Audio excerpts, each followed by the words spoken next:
So we're going to be recording this session because I'm so excited to have this information. And certainly I am thrilled to be able to introduce Kyle to you. So I'm going to read your bio. Are you ready? Yep. Okay.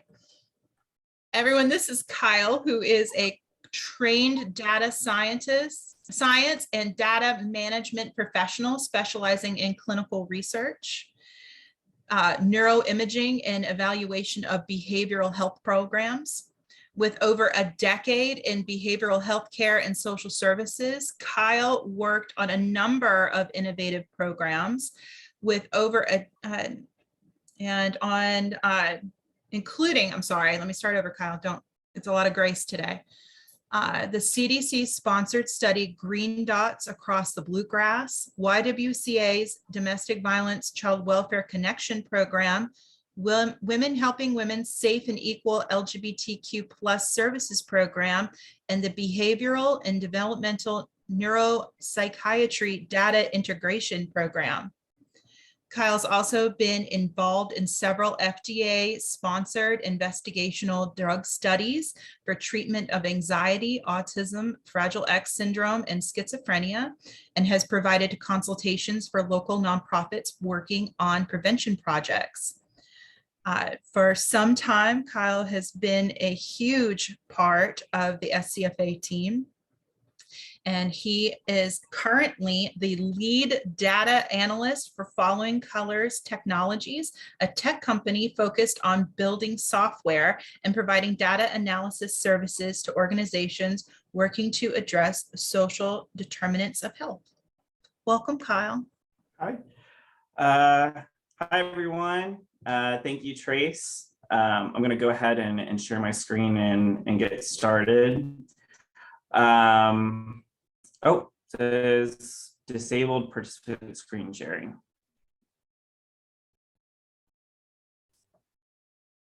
There we go. All right. So if that's clear for everyone,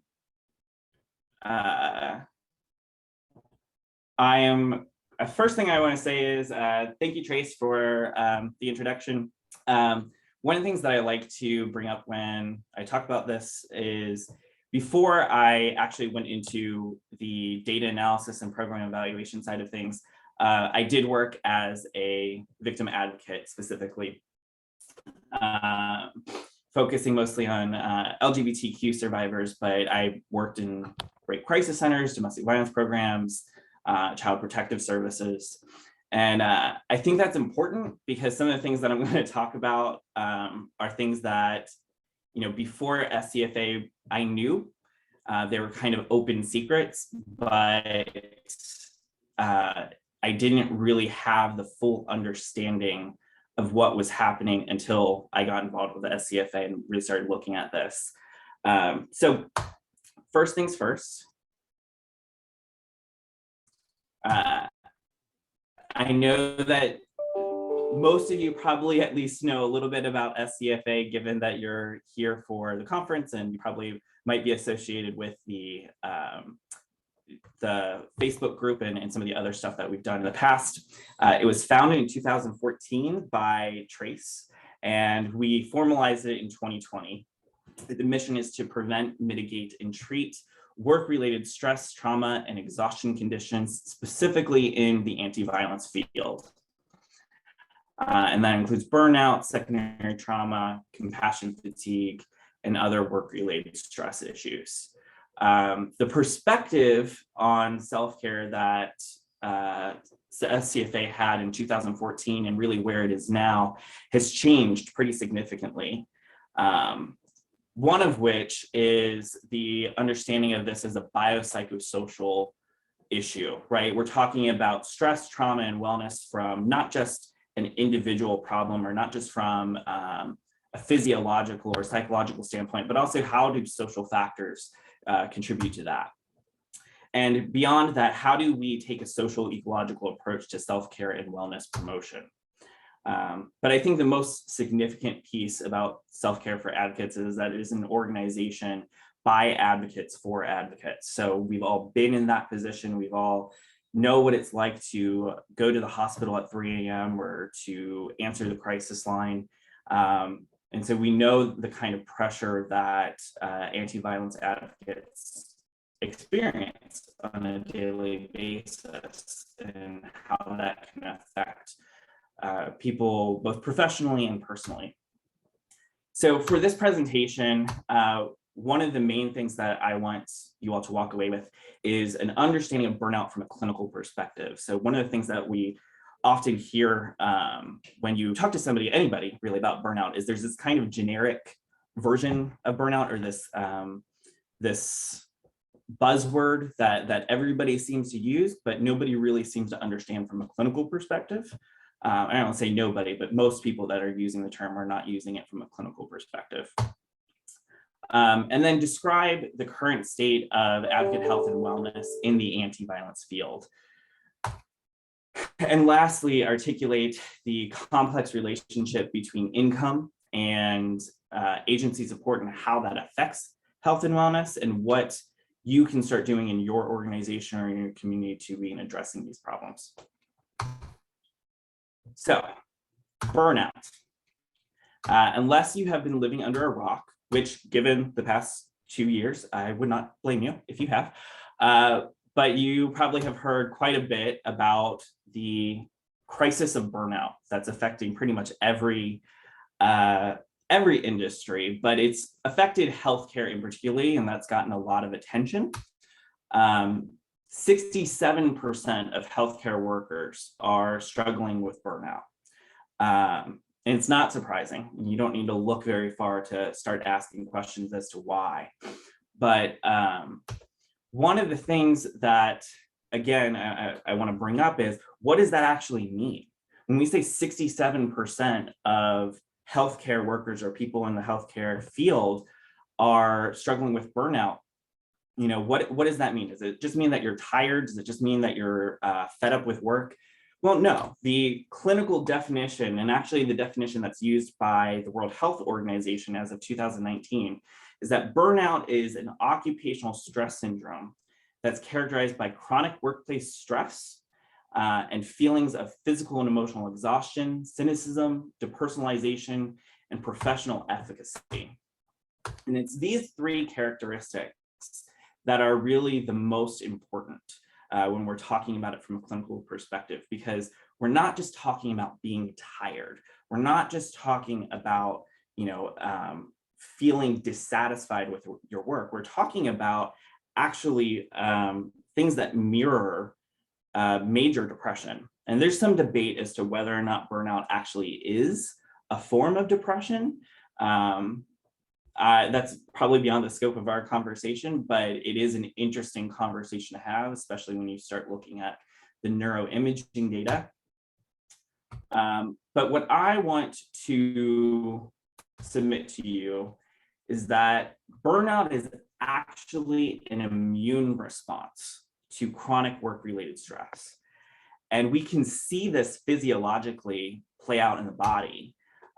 So under normal circumstances, right, you have stress hormones that are triggered by, you see a bear in a wilderness, right? That's what we often talk about when we're giving these presentations and to law enforcement and to professionals who maybe are not always involved in crisis work.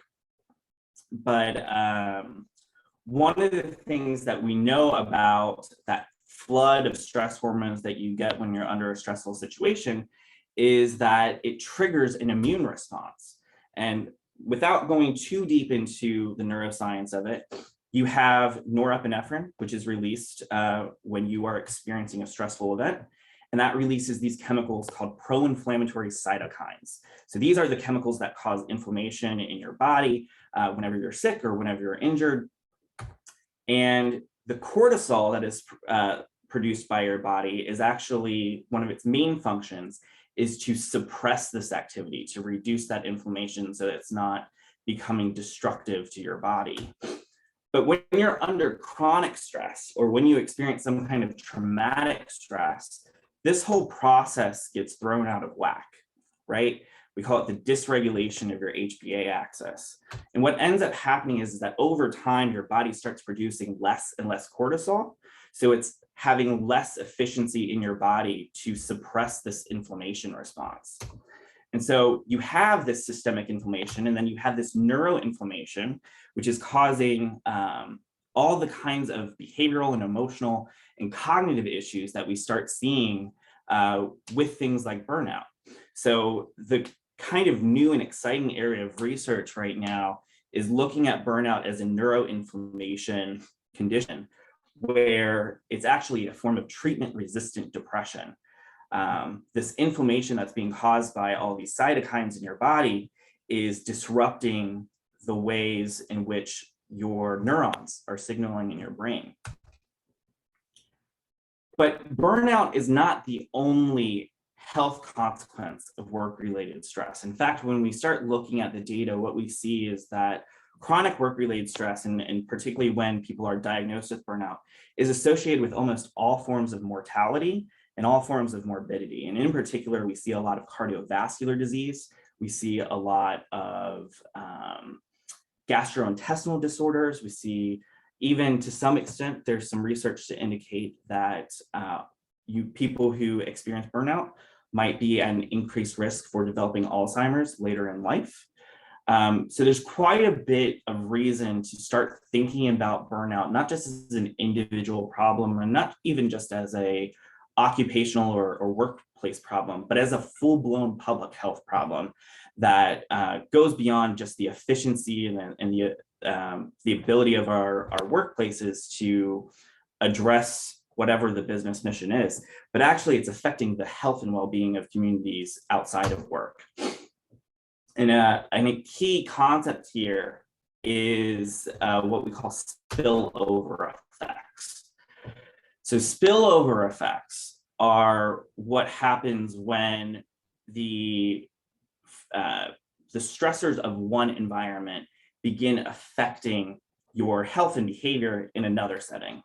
So this can be positive in some respects. So if something positive happens in your life, it can affect the way that you're thinking and behaving in another environment, but most often we're talking about it in a negative frame of perspective. It's also bidirectional. So, when we're talking about the relationship between home life and work life, this is an artificial distinction that we're making, right? Because what happens at home and what happens in your personal life is going to affect the way that you function and the way that you feel at work, and vice versa. And it's also multi-level. So when we're talking about burnout, we tend to think of it as a worker problem. But actually, it's not just the individual employee that's suffering here. It ends up affecting the entire team. It affects the organization, and that spills out into the community, particularly when we're talking about nonprofits and organizations that are dedicated to serving the community.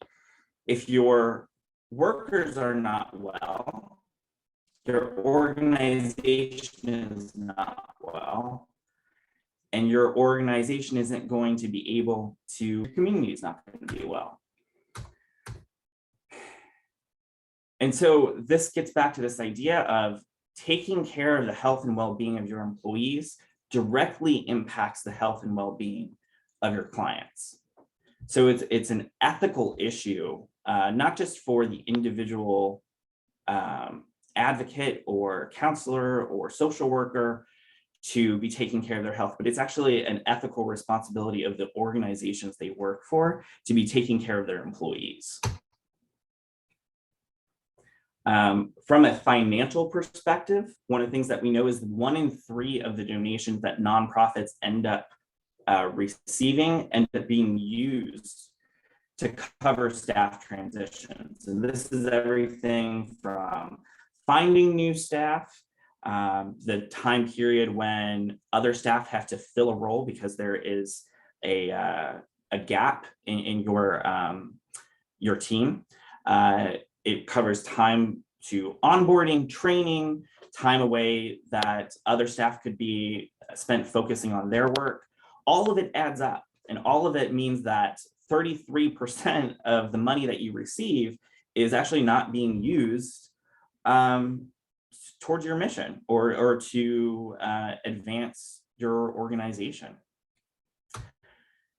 So getting into what Self-Care for Advocates has been doing and what we did specifically last year. And actually 2 years ago is when we started doing this community needs assessment to collect data specifically on advocates and victim services, because we don't know that much about this field and about these issues in particular in this field. Most of the focus on burnout research, particularly in the last few years, has been in healthcare, and we understand why. But it's neglecting this, frankly, high-risk profession that is also being impacted by everything that's going on. And frankly, it is connected to almost every healthcare and social service field or subfield out there. So when we started doing this community needs assessment, specifically the ones that we did in 2021, we were looking specifically at advocates, victim service providers, and people who are associated with that field. So that also includes nurses and law enforcement, other people who have a relationship to anti-violence work. So we had about 220 participants, and 15% of the people that received the survey ended up filling it out. It was quite a lengthy survey. It was 106 items covering everything from demographics to workplace and personal factors, quality of life, things of that nature. So what is the state of the anti-violence workforce? Well, 85% of respondents reported moderate to severe levels of burnout. 76% reported secondary traumatic stress. It was actually a 30% increase from 2021, or I'm sorry, in 2021 from 2020. 80% reported disordered sleep patterns. 40% reported disordered eating patterns. 32% reported substance misuse in order to cope with the stress of work. And about 12% actually reported having suicidal ideations in 2021 related to work and burnout. And 1 in 20 reported that they had these suicidal ideations every single day. All of these are health consequences that were directly correlated with their burnout scores. So we also went into personal trauma history, which is something that has not been looked at as extensively in the victim service field as it should be. And what we found is that 91.7% of respondents to our survey reported having at least one kind of personal trauma history in their lifetime. And 67.8% reported experiencing a personal trauma during the course of their career. So this is actually extremely interesting because we're talking about the people that you are working with every single day. 67.8% have experienced something while they have been working in this field. So why is this happening? I don't know. I'm not sure what the exact reason is. There's a couple things that I could probably point to. But, you know, it's been a lot the past couple of years. And I think one of the things that we don't talk about enough is the ways in which everything that has happened since the beginning of the pandemic, and frankly, you know, even going back a little bit before that, as far as the political situation or social situations, it's been exceptionally hard, I think, on people who work in the anti-violence field and work for social justice. And even more so, there's not been as much resources or support that's been mobilized to support advocates and social workers and other helping professionals who are on the front lines of all of these issues.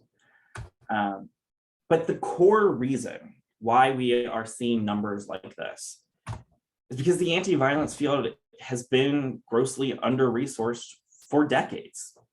It's actually never been well-resourced, but it has just done more and more and more work over the past, say, 50 years, and hasn't really accumulated enough resources and enough support to go to accommodate all the work that actually is being done.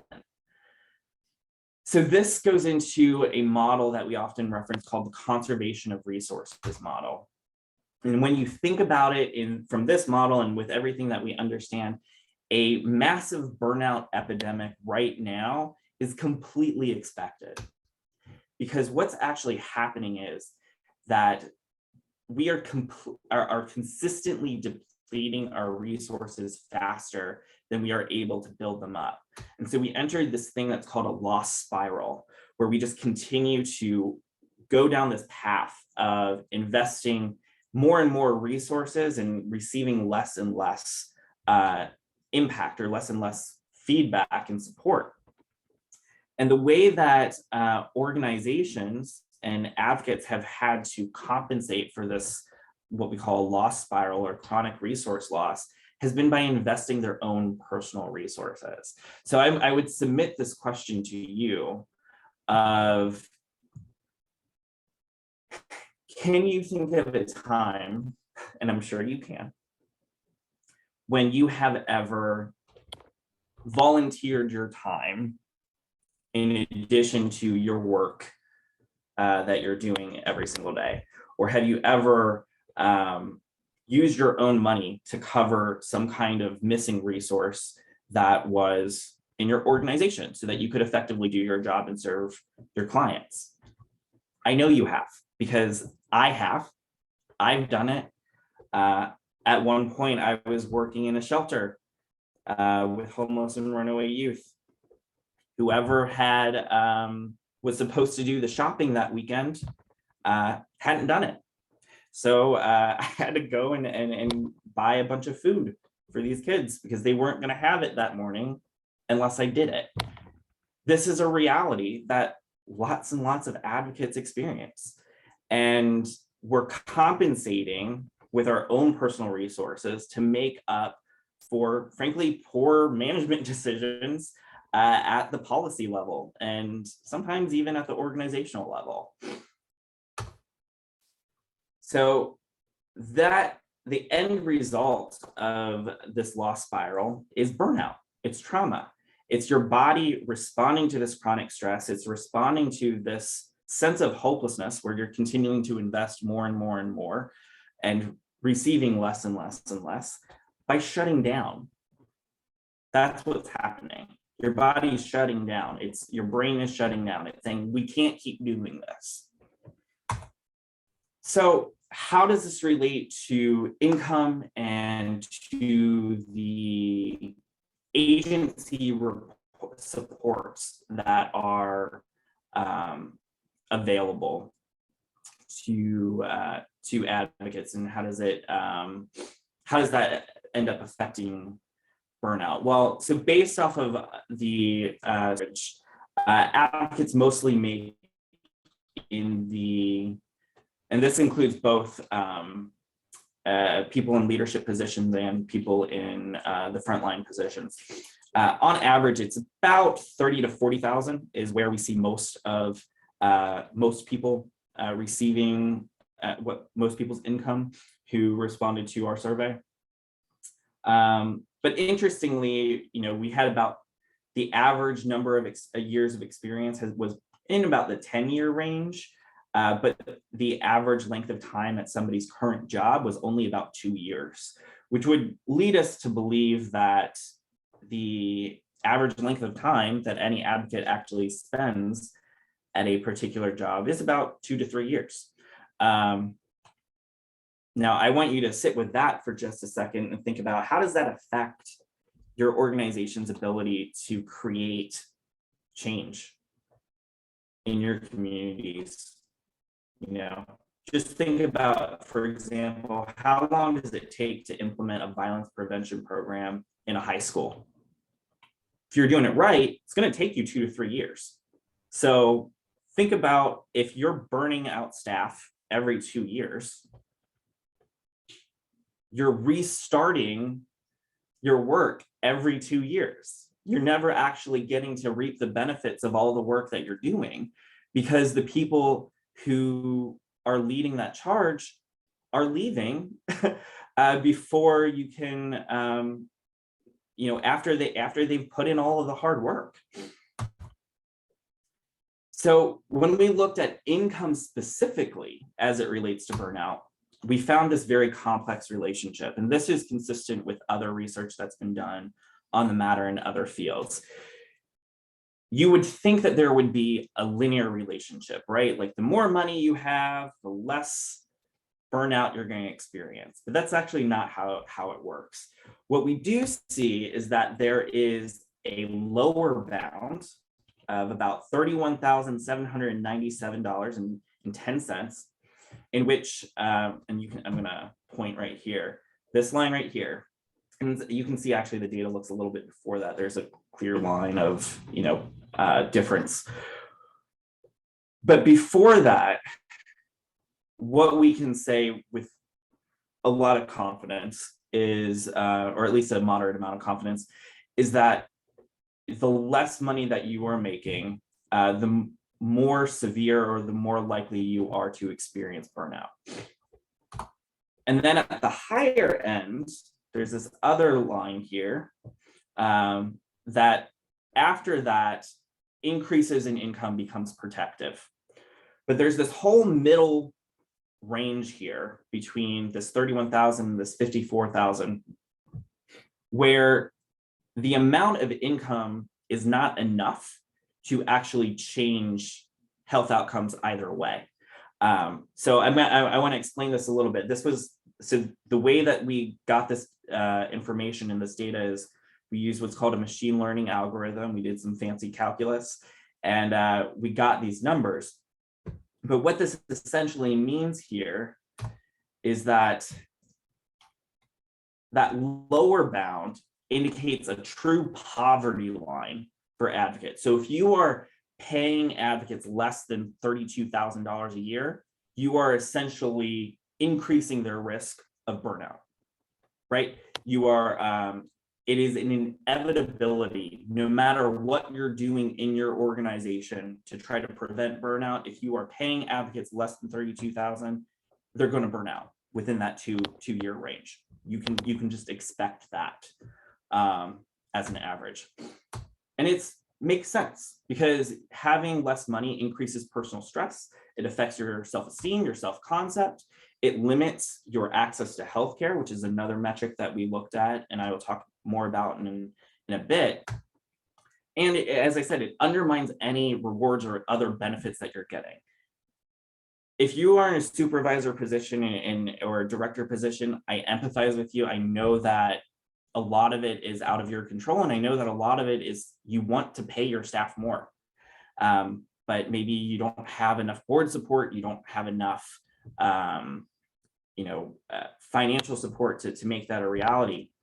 But the unfortunate piece of that is the nice stuff that you try to do to compensate for that is not going to work if staff is making less than this. It just won't work. Now at that higher bound, this is where we start to get into a true living wage, where increasing income for advocates is actually going to be motivating, right? If you start paying people more than $54,000 a year, they feel more rewarded. They're more likely to get a sense of satisfaction out of their work and be less inclined to experience burnout. And it's easier for them to meet their basic needs.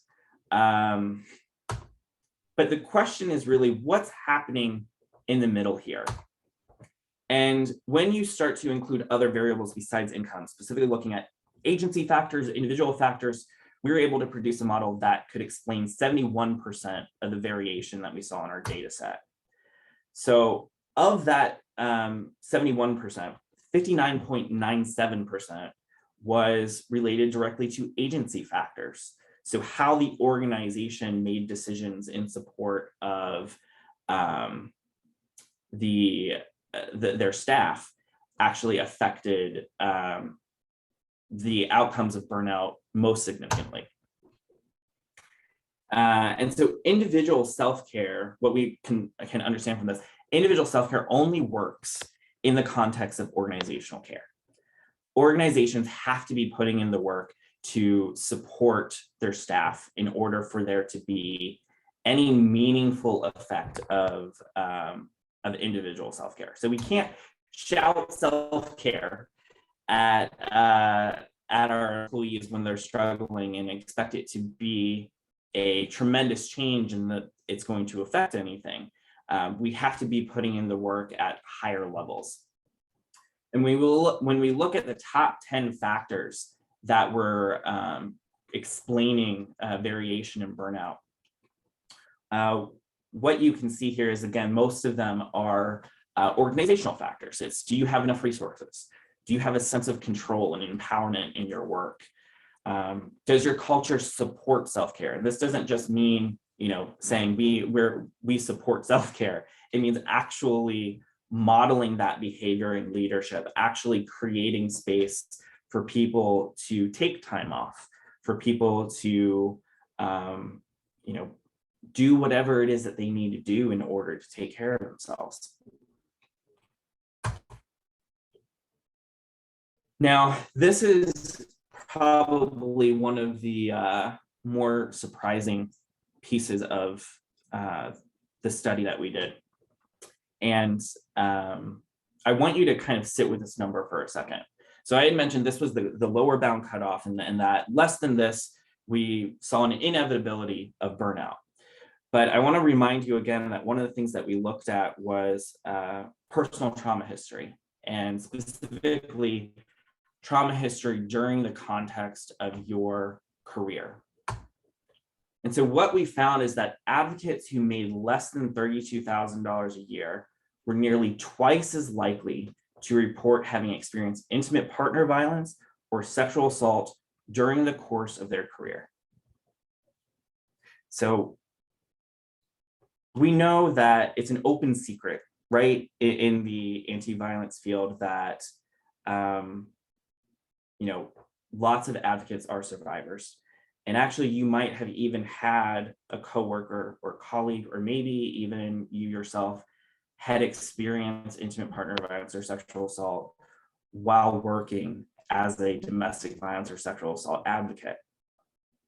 And how difficult that is to be the person who is supposed to be taking care of everyone else who is struggling with this and having to experience it yourself. Where do you go? Who do you talk to? What do you do?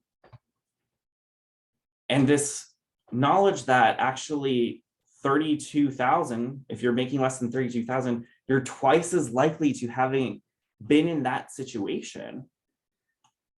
Well, what we're saying is we're actually putting a third of the respondent, or we're putting a third of our workforce, which is what we found was the respondents who made less than that, we're putting them at an increased risk for the very issues that we're working on.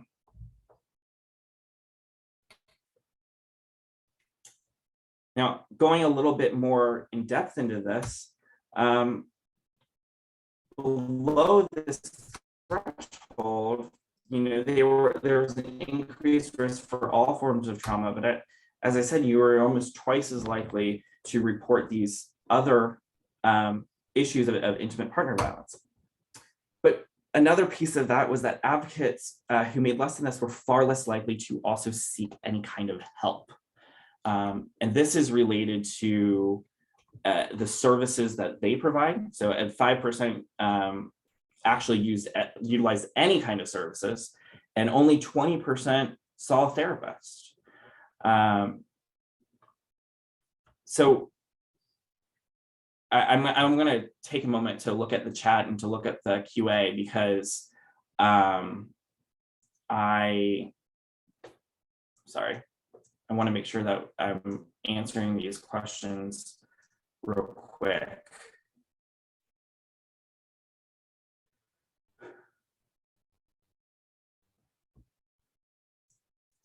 Did you do any disaggregation of the data based on location?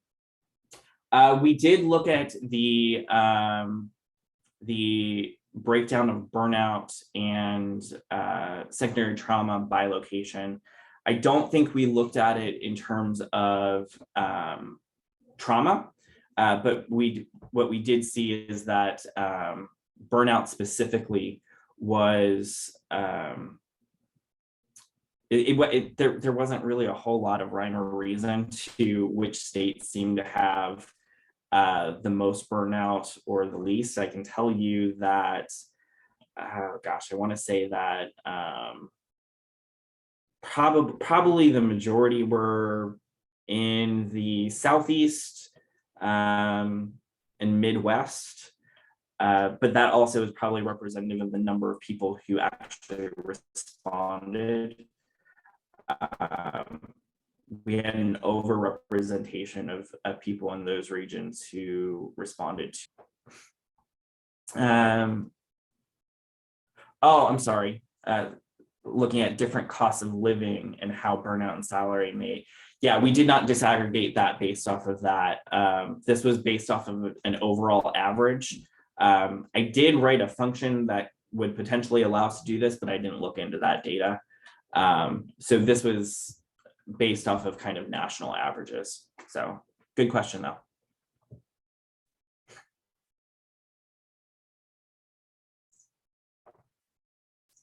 All right. So as a call to action, we have to talk about these problems. We have to destigmatize them. We have to think about the fact that, you know, if 2/3 of our staff have experienced domestic violence or sexual assault during the course of their career, 2/3 of the people that we're working with have experienced this. We have to acknowledge that. We have to make it okay for people to talk about this. We have to make it okay for people to accept it for themselves. You know, one of the things that I think back to, we did do a qualitative follow-up for our survey to ask about, you know, when people didn't seek help, why didn't they? And I very vividly remember one person saying, I know that my agency is the best agency to support me, but I cannot bring myself to tell them what's going on in my personal life. And that's really heartbreaking to think about, because the mentality that I think advocates often have is, I'm the expert.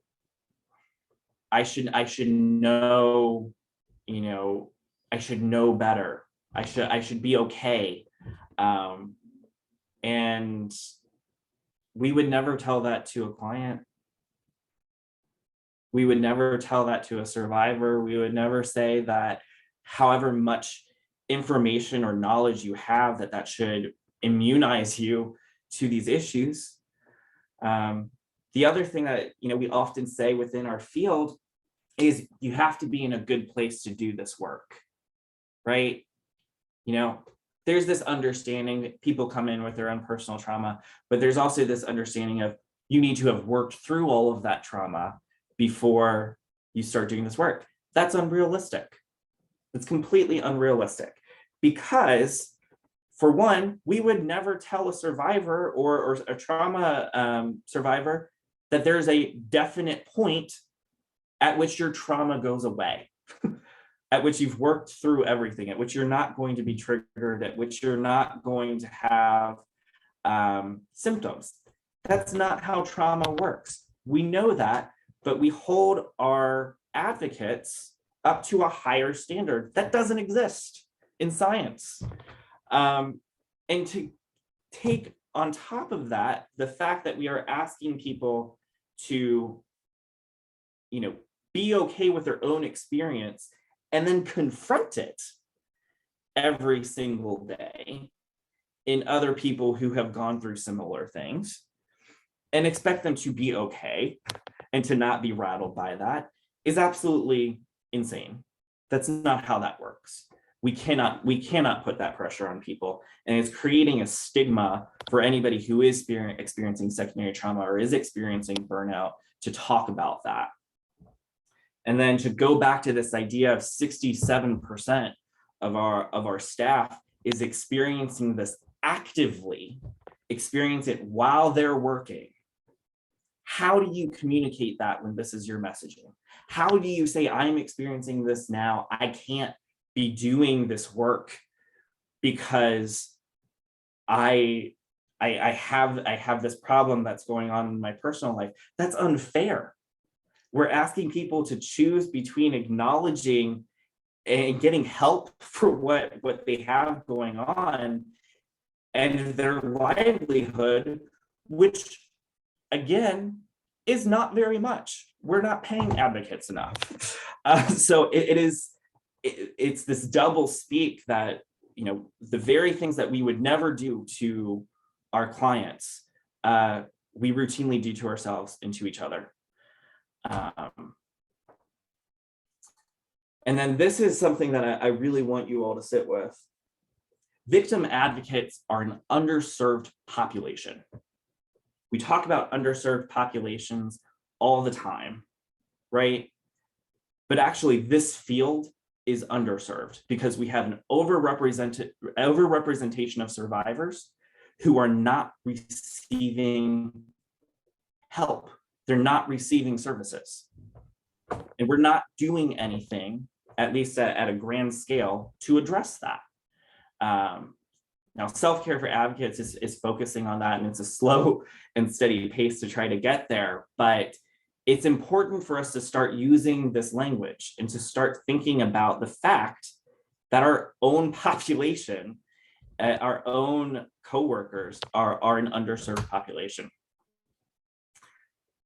And then lastly, individual self-care is not the solution. Organizations and communities, and in particular funders and policymakers, need to be a part of this conversation. They need to be leading the charge, frankly, in creating these environments and conditions where people actually can thrive, where people can take care of themselves. Because otherwise, what we're doing is we're actually creating barriers to self-care and telling people to, again, focus on your self-care. Can't do that. That is a conflict of logic, frankly.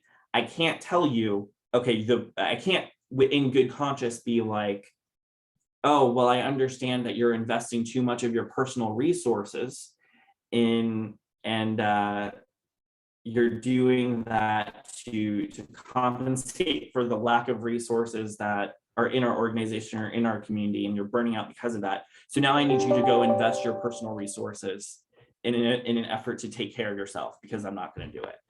It's insane.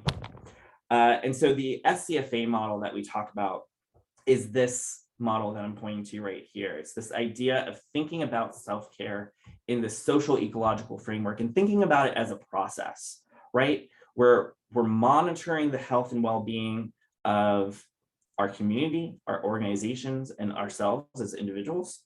And then we're modifying things in an effort to try to improve those outcomes or to make sure that we're adapting to any kind of deviation in our health and wellness.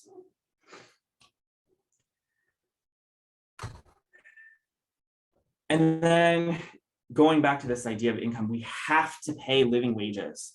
We have to fund our programs adequately. If we're not doing this, we are not going to be successful as advocates. We're not going to be successful as employees. We're not gonna have successful organizations and healthy communities. This is a baseline of we have to be paying advocates at least more than $32,000 a year before you're ever going to even be able to do anything else to prevent burnout and secondary trauma. If I'm going to say this until I am blue in the face, if you are paying, or your organization is paying advocates less than $32,000 a year, there is nothing you are going to do that is going to prevent your organization from having a burnout problem.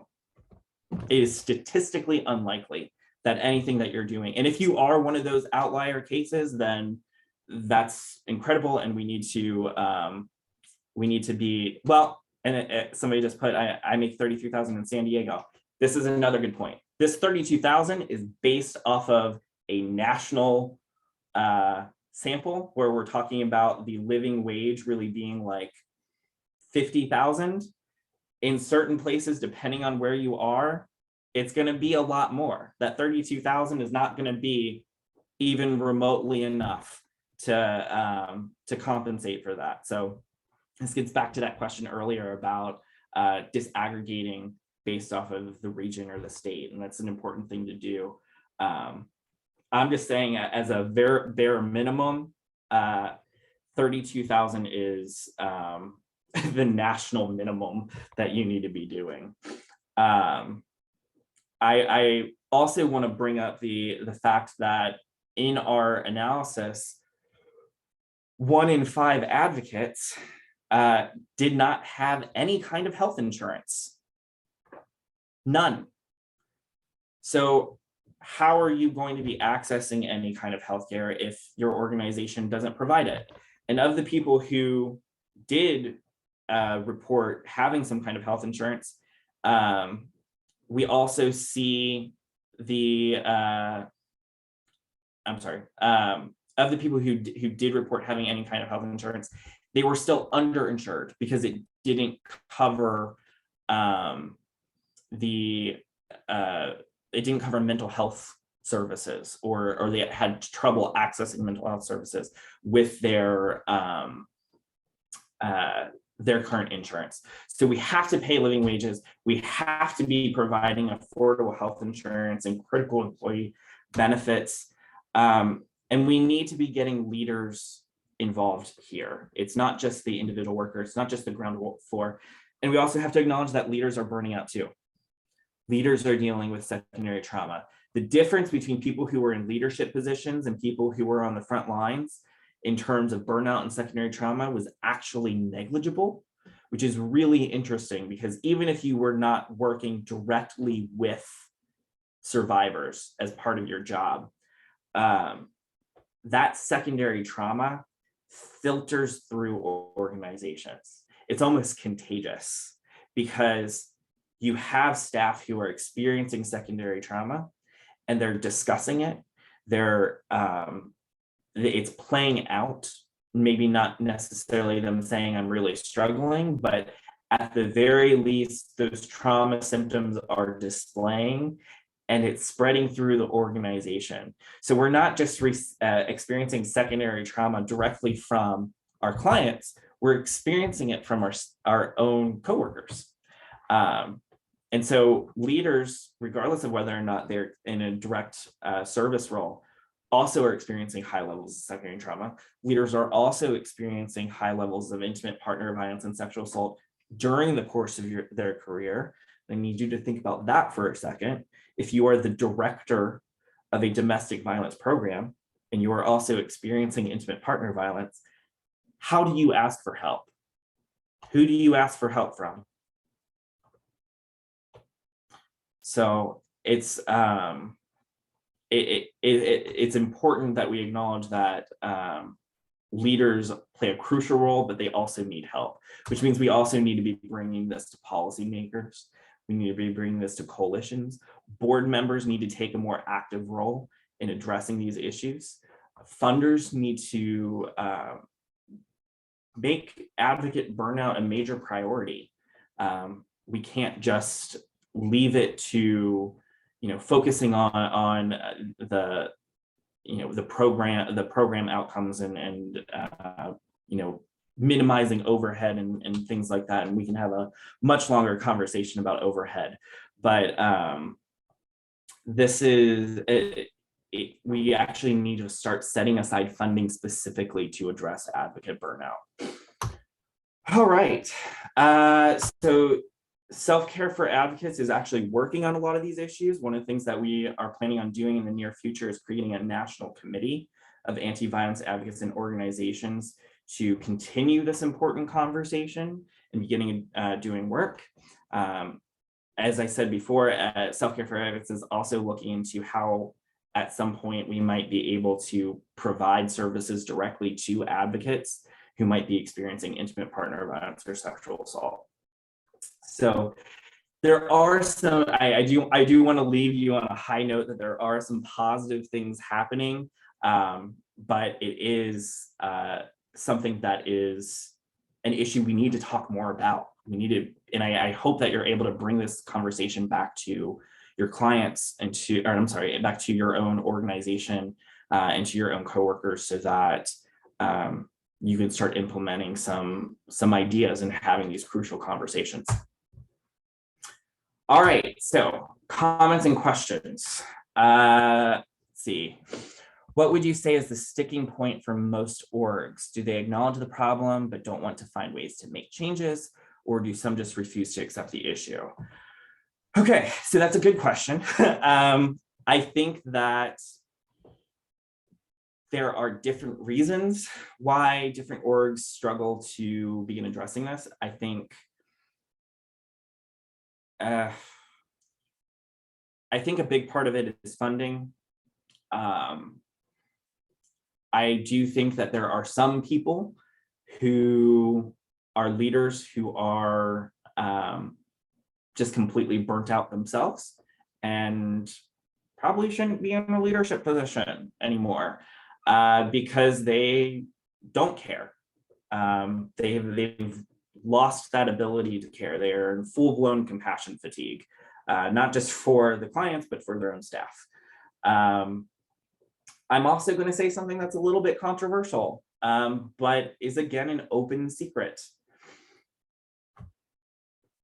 Trauma-focused organizations sometimes become trauma-organized themselves. And what I mean by that is sometimes when a trauma-focused organization has experienced a lot of trauma from their clients or have experienced major disruptions in the management of their organization, what ends up happening is they end up putting a person who is frankly abusive in a position of leadership and organizing the way that they function around that person. And so there are a handful, but a significant handful of people who are in leadership positions who are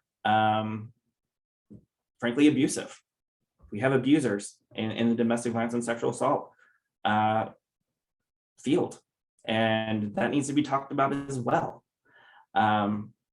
So it's a combination of things. I think the vast majority of leaders and people want to do what is right for their staff, but there is a handful of people who don't, and because they burn out themselves or because they frankly are just not appropriate advocates.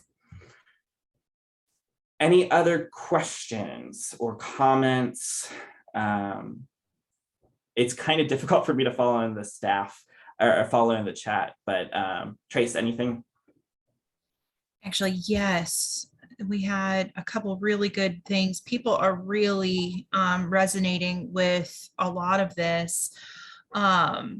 And one of the things, though, that kind of has popped up that I think we need to acknowledge is that we recognize that there are leaders in our movement, in our organizations that absolutely are struggling with trying to make sure that they're paying well and that they're providing benefits and that they are really, really struggling with making that happen with the funding and things like that.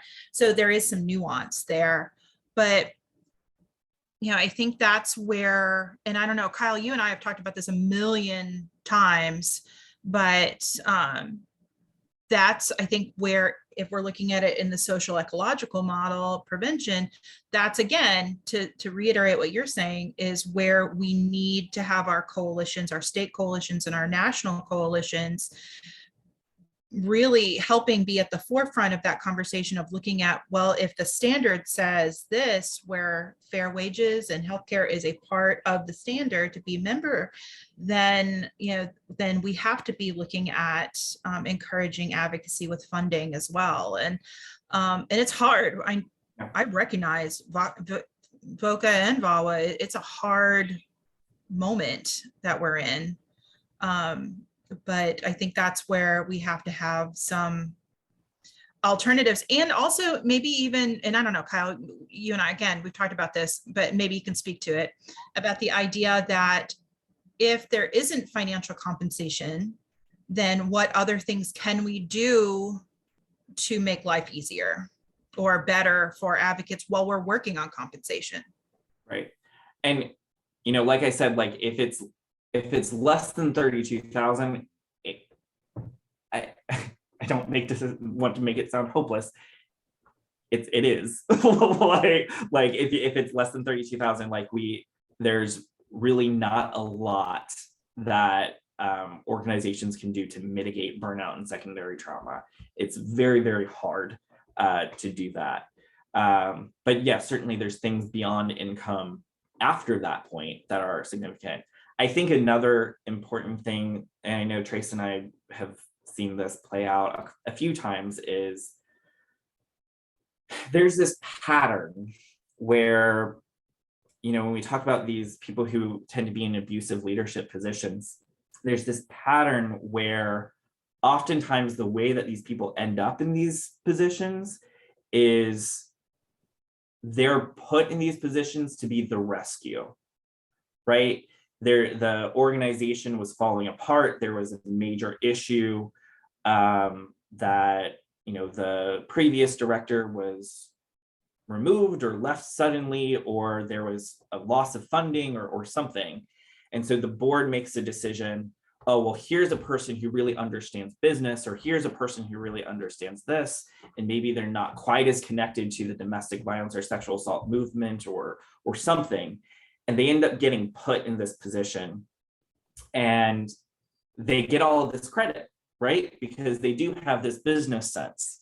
They do have this ability to sweet talk and to get funding, but they aren't necessarily treating their staff well.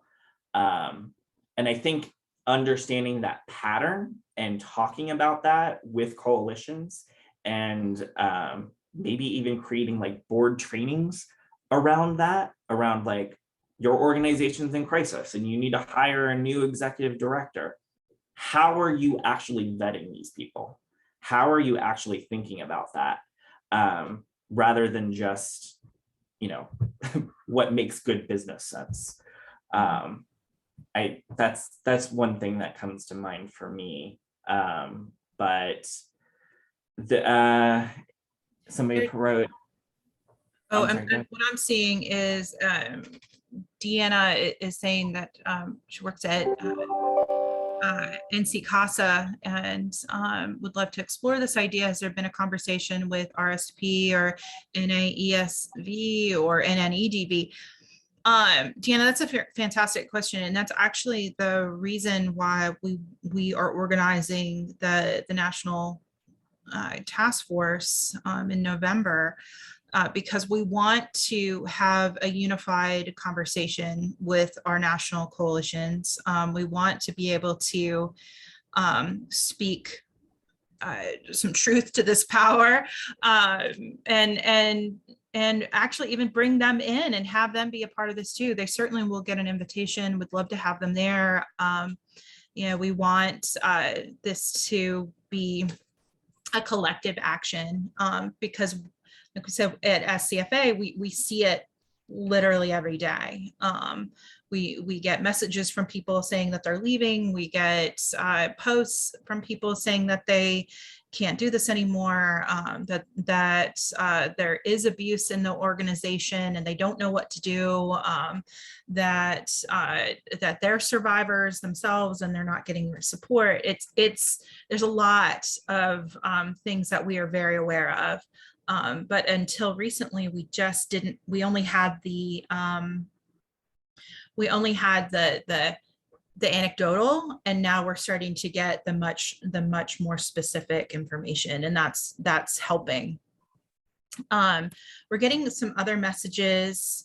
Kyle, do you so can you speak maybe to Danielle's question about how do we bring the abusive leader situation to light so that something gets done about it in our agencies?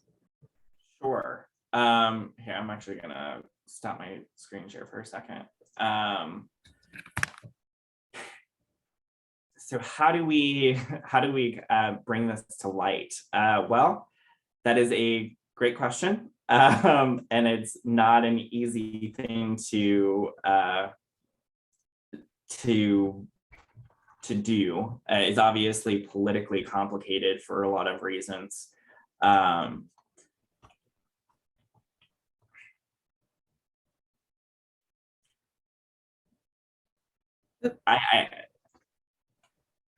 This is kind of where self-care for advocates is kind of trying to formulate something, because it's not necessarily something that I would advocate a individual employee confronting on their own, because that can certainly backfire. I mean, if that's something that you're comfortable doing, then absolutely. But I can also see that, going sideways really quickly. I mean, we've had that happen with advocates contacting SCFA, wondering what their steps should be, and because they don't feel safe going to the board or to their coalition. So it can be very troubling. And we've had to consult and talk that through with people before. So, but we definitely want that to be a part of the conversation with the task force. One of the things, and I want to just mention too that we are starting to move into our lunch break time. So I want to be respectful and make sure that folks know